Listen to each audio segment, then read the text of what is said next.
Ngayon po ay ang dakilang kapistahan ng pagsilang ni San Juan Bautista, the solemnity of the Nativity of Saint John the Baptist.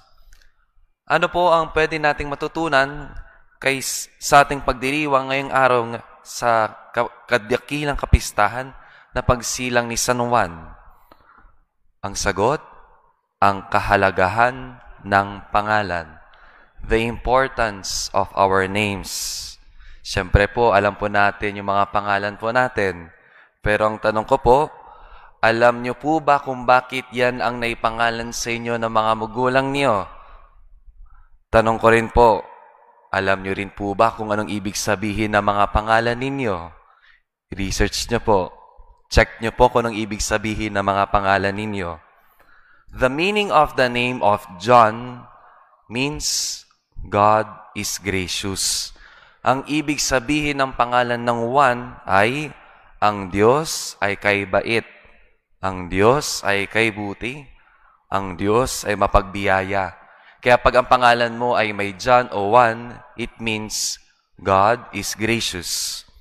At sa pagninilay-nilay ko po ito, this brings me back to my first moment to celebrate the sacrament of baptism. Bilang isang diakono, ang isa sa mga pinaka-exciting na part na trabaho ay ang pagbibinyag. Siyempre, lalo na yung first time ko pong magdiwang ng sacrament of baptism, ang unang binyag. Pero, kakaiba po ang una ko pong binyag. Naalala ko po yun, November 7, 2022, ang una ko pong binyag. Ang pangalan ng bata ay si Kiara. Nasa San Carlos pa ako noon.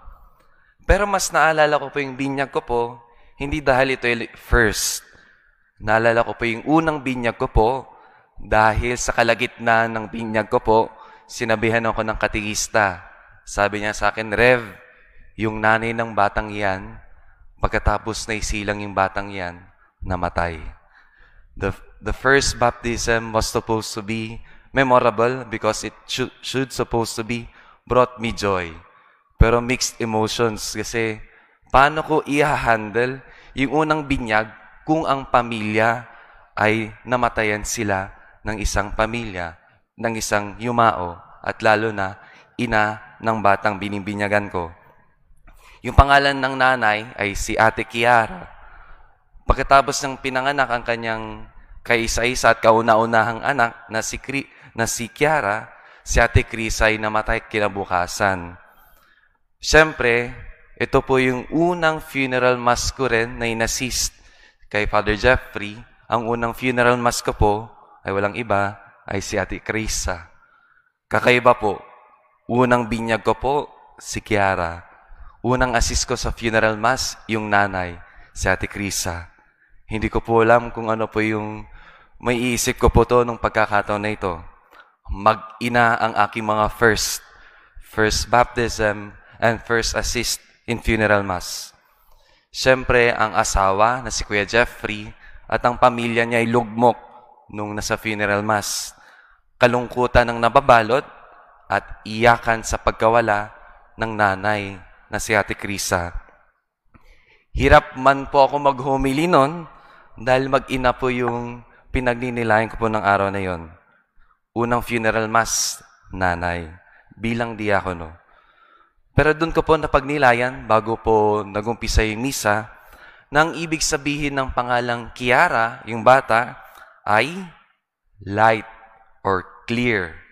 The meaning of Kiara, the daughter, means light or clear.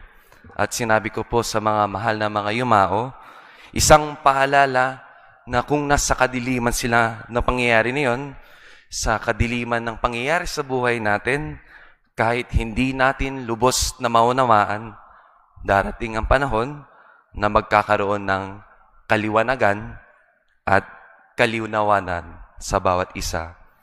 Kiara is the sign of clearness and true light in the family. Kaya mga kapatid, mahalaga ang bawat pangalan. Kapag nagbibinyag po ako ngayon, hirap na hirap po ako kasi pahabaan ng mga pangalan. Minsan nga, di ko po ma-pronounce ng tama. Kung titignan ko, paulit nga po, tinatanong ko sa nanay, ano po yung pangalan? Minsan nga pinapaspell ko, hirap din silang i-spell.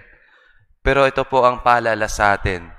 Huwag na huwag pong bibiruin ang mga pangalan, lalo na po sa mga gustong magpabinyag. Usually po ang mga pangalan ng mga bata dapat after sa mga pangalan ng mga santo at santa. Bilang paalala na meron po silang modelo sa buhay nila. Mahalaga ang bawat pangalan dahil may ibig sabihin po ito at nagpapahiwatig ng misyon natin sa mundo. Kaya ano pong paalala sa atin ngayon? Sa panahon ng pahabaan o pagandahan ng mga pangalan, inaanyayahan tayo ng Diyos ng ating mga pangalan ay bigyang kahalagahan. Now in silence we pray. Dearest Lord, help us to give importance to our names. Saint John the Baptist, pray for us.